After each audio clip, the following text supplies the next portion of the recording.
de nous. Pour que cette parole trouve une bonne place en nous et que par le Saint-Esprit nous soyons capables de la mettre en pratique et pour marcher selon ta volonté. Merci Seigneur, parce que tu nous parles maintenant et que ta parole nous touche, nous fortifie, nous éclaire, nous restaure au nom de Jésus. Amen. Alléluia. J'ai dit Alléluia. Que le Seigneur soit béni. Nous bénissons le Seigneur pour ce jour qu'il nous accorde. Il envoie la pluie quand il veut. Il fait cesser la pluie quand il veut. Il est Dieu. On ne peut que négocier un peu avec lui, mais il fait ce qu'il veut. C'est ce qu'on appelle la souveraineté de Dieu. Il est Dieu. Alors ce matin, je vous salue. Et si tu es là pour la première fois, ou pour la deuxième fois, ou pour la troisième fois, sois béni, sois salué et sens-toi à l'aise ce matin. Je vais saluer notre papa Saïd. Voilà, papa Saïd, bonjour. Sois le bienvenu. Voilà, merci de partager ce culte ce matin avec nous.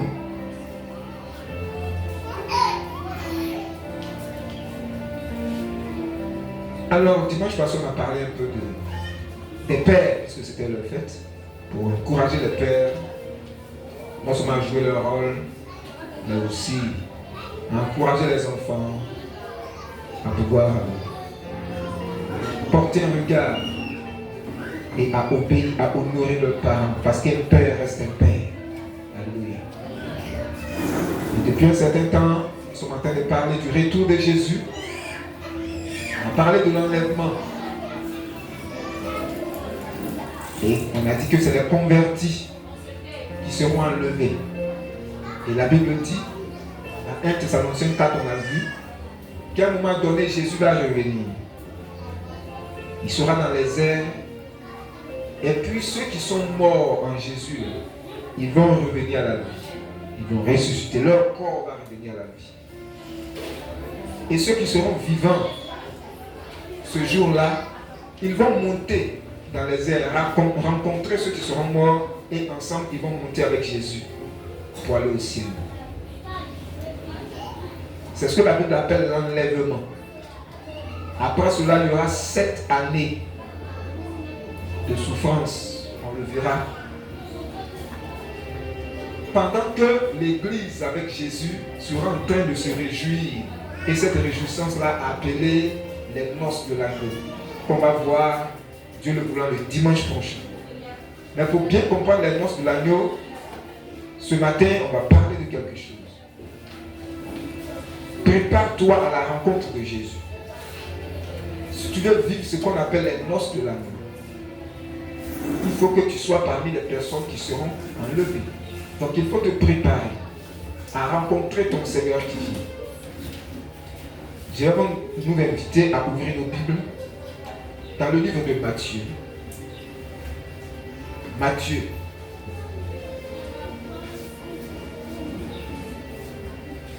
Matthieu chapitre 25.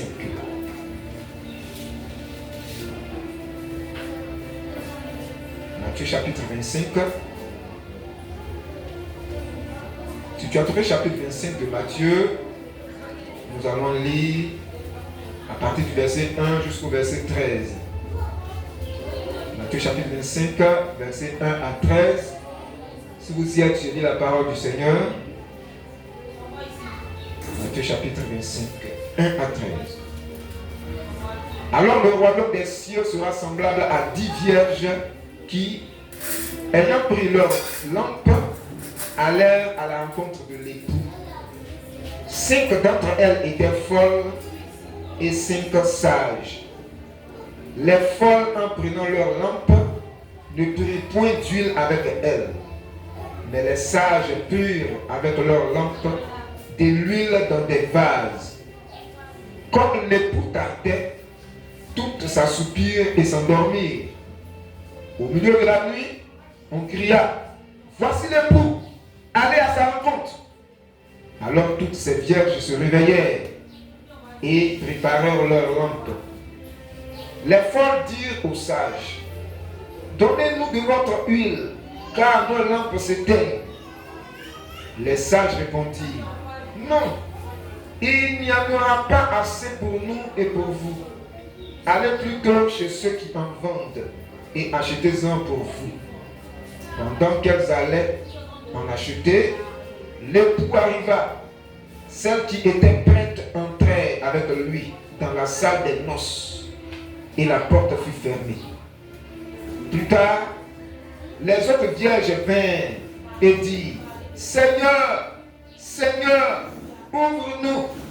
Mais elle répondit, je vous le dis en vérité, je ne vous connais pas. Veillez donc, puisque vous ne savez ni le jour, ni l'heure.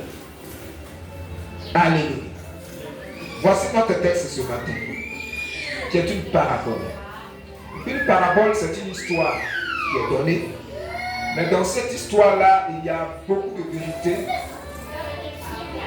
qu'on peut en retirer.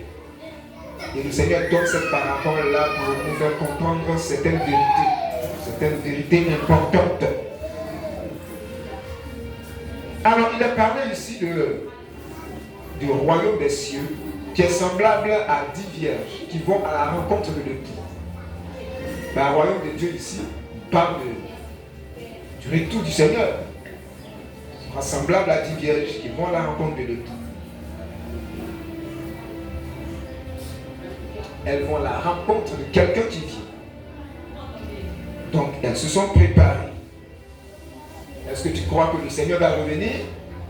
Comment est-ce que tu es en train de te préparer? On va analyser un peu l'attitude de ces vierges, ces 10 vierges. D'abord, l'attitude des vierges folles, parce que la Bible dit qu'il y a des vierges folles et puis des vierges sages. Les vierges folles, elles vont à la rencontre de l'époux. Donc elles sont informées que l'époux arrive. Elles ont l'information. Et parce qu'elles ont l'information, elles se préparent et vont à la rencontre de l'époux. On parle des vierges folles. Elles ont mis de l'huile dans leur lampe. Ou si vous voulez bien comprendre, du pétrole dans leur lampe. Parce que c'était la nuit. Mais elles n'ont pas pris de l'huile en réserve. C'est ce que vous dites le verset 6. Elles n'ont pas pris de l'huile en réserve. Le verset 3. Les folles, en prenant leur lampe, ne prirent point d'huile avec elles. Donc il y avait de l'huile dans leur lampe, il y avait du pétrole. Mais elles n'en ont pas pris en réserve. Vous voyez? Elles n'ont pas été prévoyantes. Elles ne se sont pas sérieusement préparées. Elles n'ont pas été ce qu'on appelle proactives. Elles ont une vision courte. Vous allez à la rencontre de quelqu'un, il fait nuit. Il n'est pas encore là, on dit il vient. Vous prenez des lampes. Mais il vient là, vous ne savez pas à quel niveau il est. Soyez prévoyants. Elles n'ont pas anticipé les choses. Et beaucoup de personnes sont comme ça. Beaucoup de personnes dans la vie active, ou même beaucoup de chrétiens vivent au jour le jour. Ils n'ont pas de vision de l'avenir ou d'anticipation des choses qui pourraient arriver. Et quand les choses arrivent, ils sont surpris, puis ça les mélange. Elles vont à la rencontre de l'époux. Elles ont mis de l'huile dans leur lampe, mais elles n'ont pas pensé à avoir des réserves. Ça, c'est les vierges folles. Regardons les vierges sages. Pourquoi je me dis ça? Vierges sages. Elles sont informées de la venue de l'époux. Elles vont à la rencontre de l'époux. Elles ont mis de l'huile dans leur lampe, du pétrole dans leur lampe.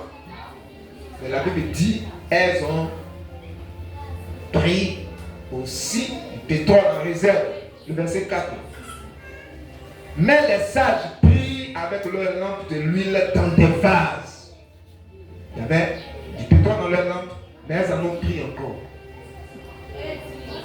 On ne sait jamais, comme on le dit.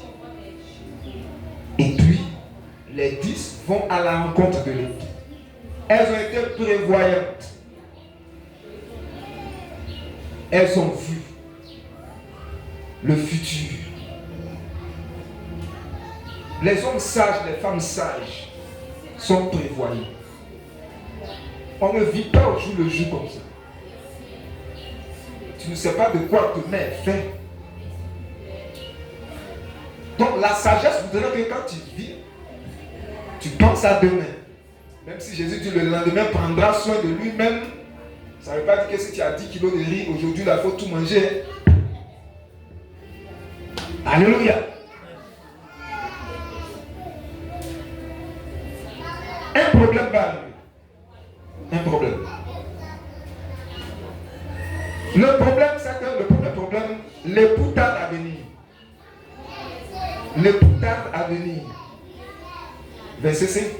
Comme l'époux tardait, toute s'assoupit et s'endormit. On dit il arrive, mais depuis là, il ne vient pas.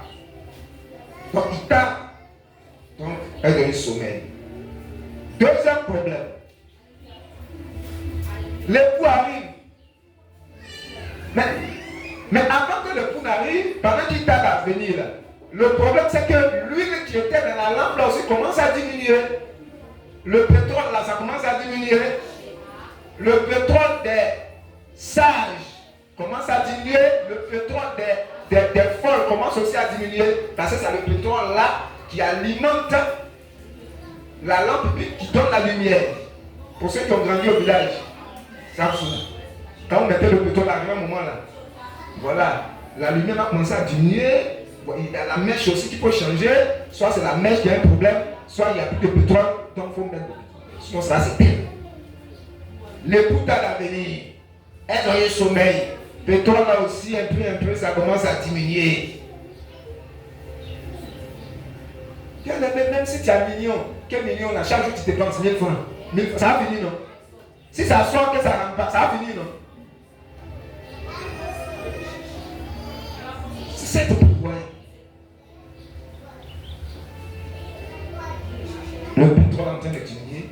Un autre problème, c'est que l'époux arrive à une heure tardive. Verset 6. Au milieu de la nuit, on cria, voici l'époux, allez à sa rencontre. Au milieu de la nuit. À minuit. Minuit là, tout le monde dort. Quelqu'un t'appelle, dit, mon ami, j'aime bien, vous attendez jusqu'à minuit. Minuit, vous dormez, bon, vous n'espérez même plus encore.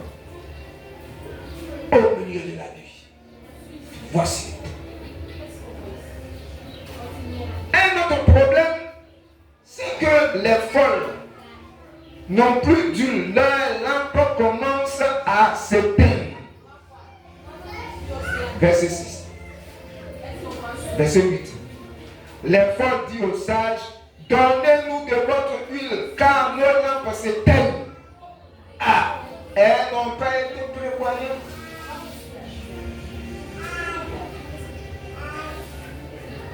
Mais le sages, on leur dit, mais nous-mêmes, on n'en a pas suffisamment. Allez-y hein, au marché là. Le diable est là. Allez-y. Achetez. On a acheté. Elles sont parties. Mais là, l'époux était déjà à la porte. Pendant qu'elle y allait, l'époux arrivait. Les 5 là sont entrés. La porte a été fermée. Quand elles sont revenues, elles tapent. Faut nous ouvrir, chérie, faut nous ouvrir. Je ne vous connais pas, hein? Et la Bible conclut ici. Veillez donc, puisque vous ne savez ni le jour, ni l'heure. Le problème des folles, peut-être qu'on pense non, c'est l'huile là qui a commencé à manquer, mais ce n'est peut-être pas forcément ça leur problème. Il y avait depuis le marché, mais leur problème c'est que l'huile a manqué au moment où le pouls était là.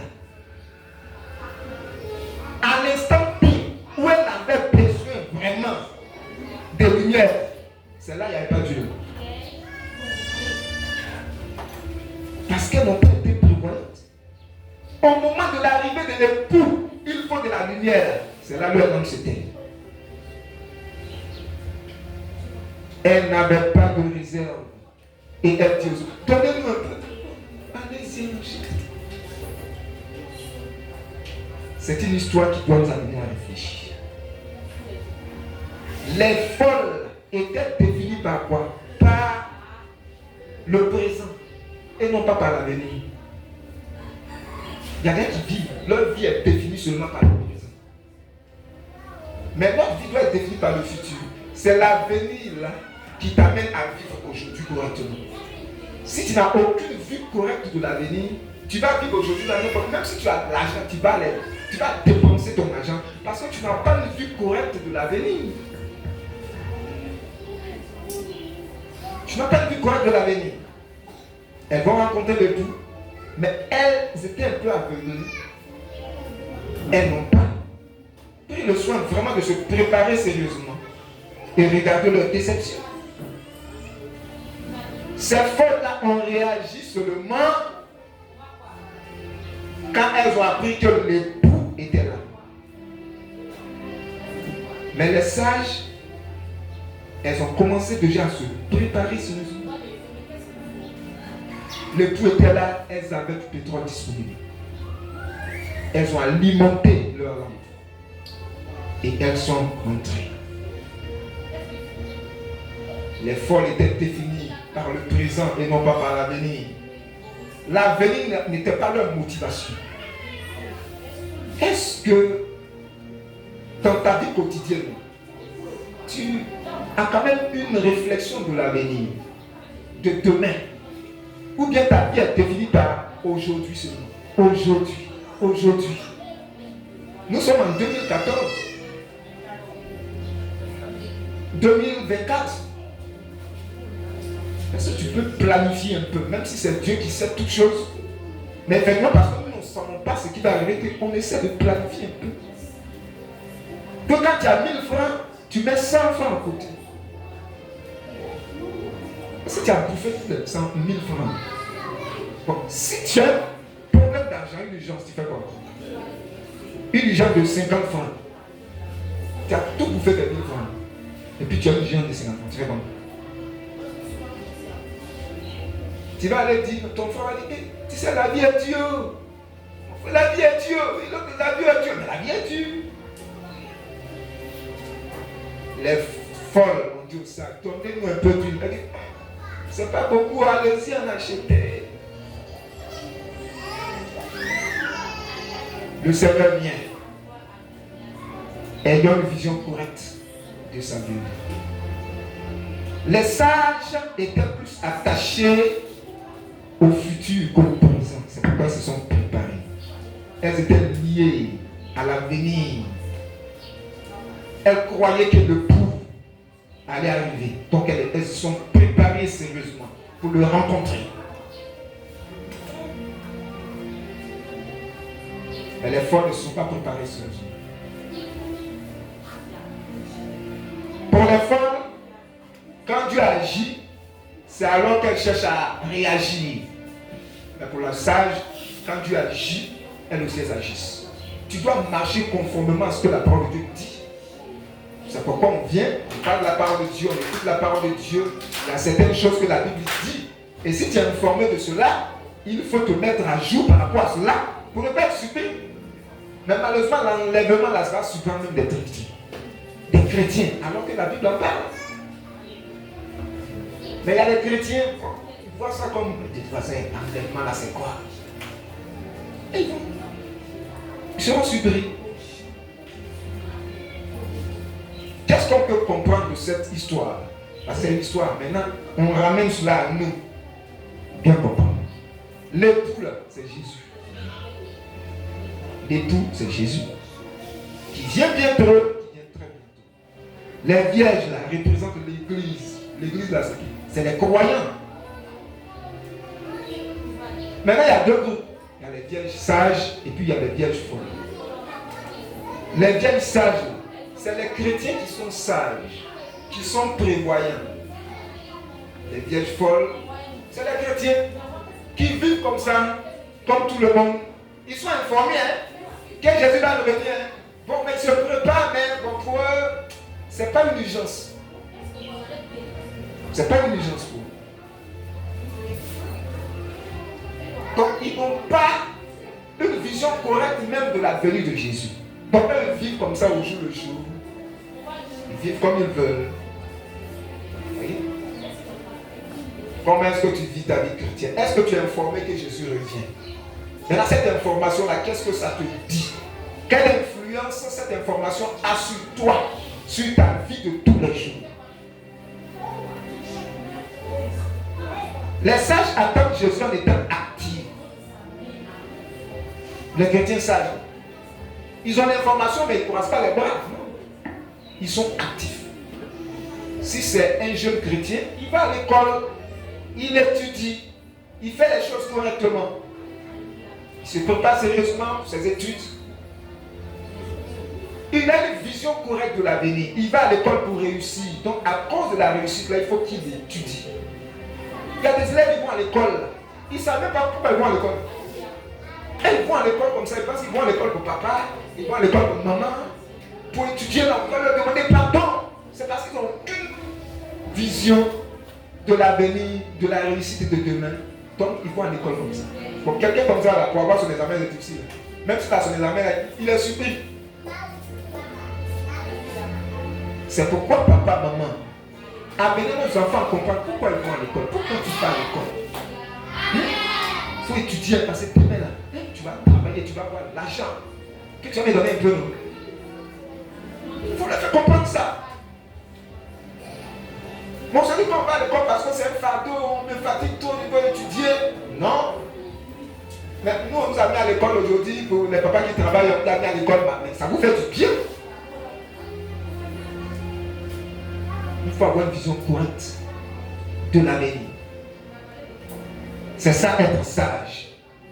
Donc les chrétiens sages, là, ils ont une vision correcte, ils sont actifs, ils développent leur foi, leur caractère, leur mentalité. C'est ça l'huile. Ta foi, ta mentalité, ta manière de voir les choses, de comprendre les choses comme Dieu les comprend.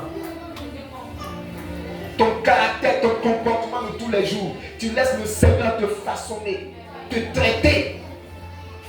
Tu es dans l'église, tu fais ce qu'on te demande de faire. Si tu travailles, là où tu travailles, là, tu fais le travail bien. Parce que tu es chrétien. Et ça fait que ton patron t'apprécie, en tout cas, que tu es bien. Et tu lui donnes envie d'être chrétien s'il n'est pas chrétien. Parce que tu présentes un bon témoignage. Mais pourquoi tu fais cela? Parce que tu as une vision correcte de la vie. Tu sais que si tu travailles bien, tu peux avoir la promotion.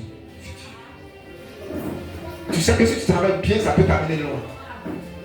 Tu n'es pas défini seulement par un travail que tu fais au quotidien, mais l'avenir. Tu veux être meilleur demain. Et tu attends quelqu'un demain.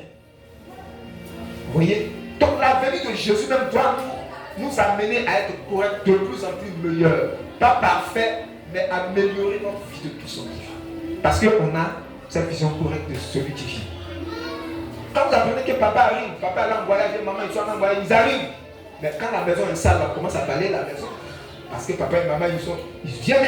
Parce qu'avant de partir, restez tranquille, soyez sages, veillez sur la maison. Donc celui qui est l'aîné là, il va rester tranquille, allez vous laver, papa arrive. C'est cela. Moi on te dit papa arrive, il fait quoi? Il y a des chrétiens comme ça. Jésus arrive. Laissez-nous, on va vivre.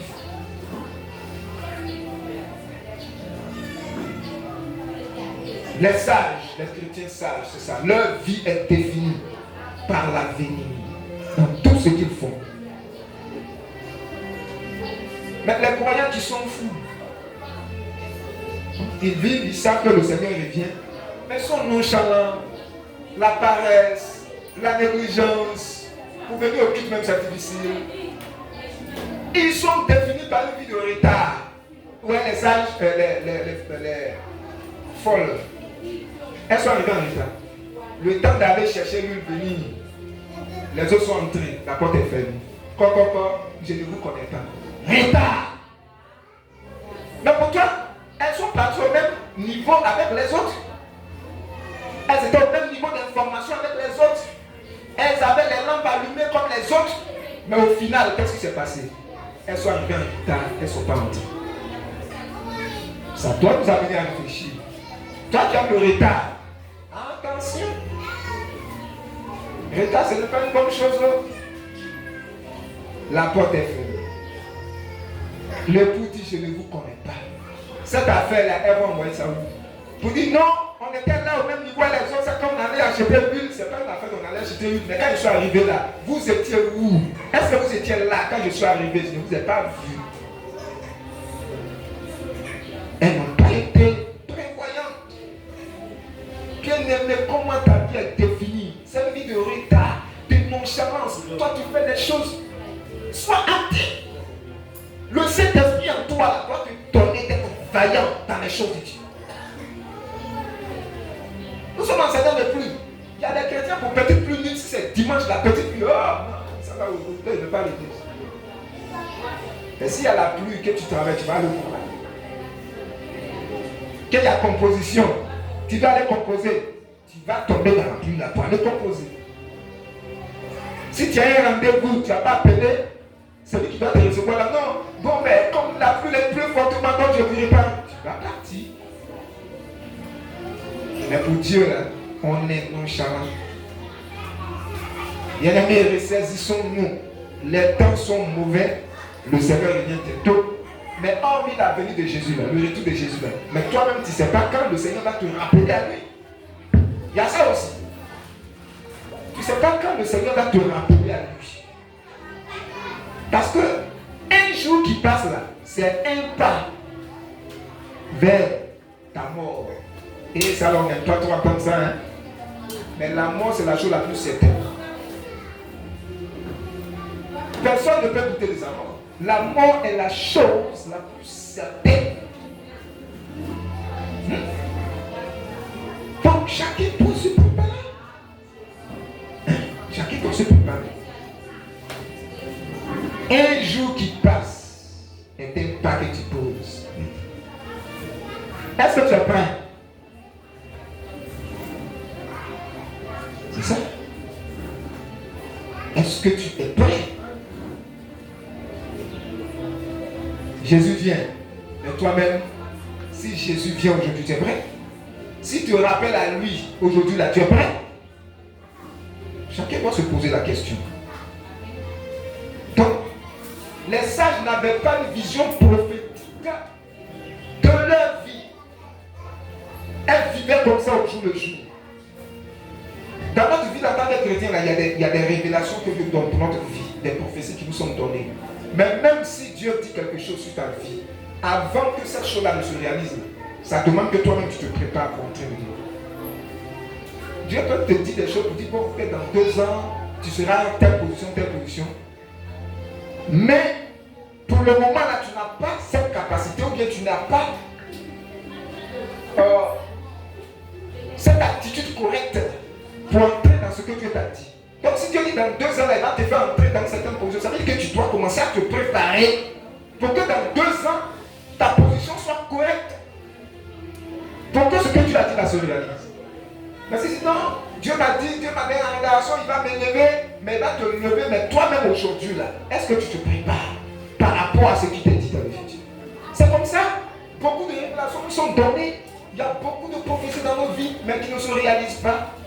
Parce que on n'a pas de vision correcte.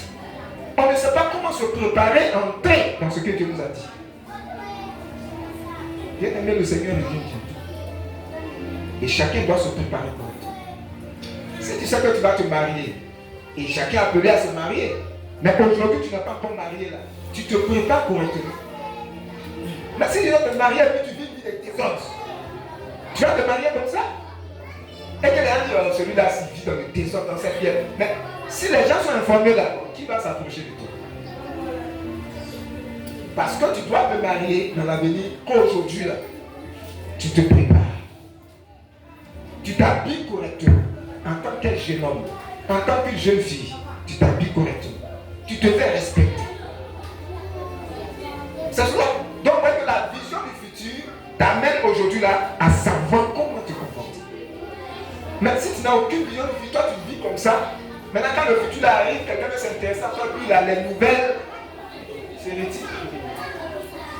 Et puis tu as 3 enfants, tu as 4 enfants. Tu vas compromettre tes chances. Alléluia. Alléluia. Si tu dois travailler, on cherche quelqu'un qui travaille. Mais tu as tout ce qu'il faut et puis on regarde ton casier judiciaire. Tu as fait 3 fois la prison. Ça va compromettre tes chances. Donc, bien aimé, quand on dit la personne, attention. Parce que quand quelqu'un fait la prison, on note ça dans son casier judiciaire. C'est comme une tâche qui est là. Partout où tu passes là, c'est sûr. Et quand on regarde, c'est vrai là, les diplômes qu'il faut, mais quand on regarde là, c'est comme cette tâche et ça compromet tes chances. Ce matin, le Seigneur nous exhorte. Jésus revient bientôt. Comment tu te prépares? Mais au-delà de ce point-là, toi-même, comment tu vis? Est-ce que tu vis par rapport au présent seulement? Ou bien tu as une vision de l'avenir, correcte de l'avenir? Comment tu planifies ta vie? Comment tu gères ton argent? Quand tu as ton argent là, c'est pour aujourd'hui seulement. Il y a des gens, leur salaire là, quand ils prennent la maquille, dépense. Mais demain, ton enfant peut être malade, il y a une urgence. Tu fais comment? Tu fais comment? Il faut toujours avoir une pensée de la vie. Il faut avoir une petite réserve. Comme les vierges sages qui ont eu réserve d'huile. Et ça leur a permis de rencontrer l'époux. Cette réserve spirituelle, c'est ta foi qui doit être toujours mise à jour. Ta foi. Parce que les situations de la vie viennent pour étouffer notre foi, pour nous amener au découragement. Mais tu dois toujours venir écouter la parole de Dieu. La prière, ça te donne toujours d'être à jour par rapport au retour de Jésus. Alors, pour terminer, Jésus revient bientôt. Comment tu te prépares? Comment tu te prépares? Tu dois te préparer en ayant l'esprit qui revient. Si tu as cela en l'esprit, tu sauras comment mettre de l'ordre dans ta vie. Pourquoi tu dois te préparer? Tu dois te préparer parce que c'est urgent. Parce que ça risque de te surprendre. Et le verset 12 dit, veillez, le verset 13, veillez donc, puisque vous ne savez ni le jour ni l'heure. Puisque tu ne sais pas quand il va venir. On ne sait pas quel jour Jésus va venir. On ne sait pas à quelle heure il va venir. C'est ce qui fait peur dans la chose. Donc, au jour, tu dois veiller, tu dois te préparer. Il peut venir à tout moment. Cette vierge, elle ne savait pas à quelle heure. Et à minuit, on dit voici les filles. Les autres, là, leur lampe commence à s'éteindre. Est-ce que pendant que Jésus est en train de revenir, toi, tu seras dans un maquis quelque part?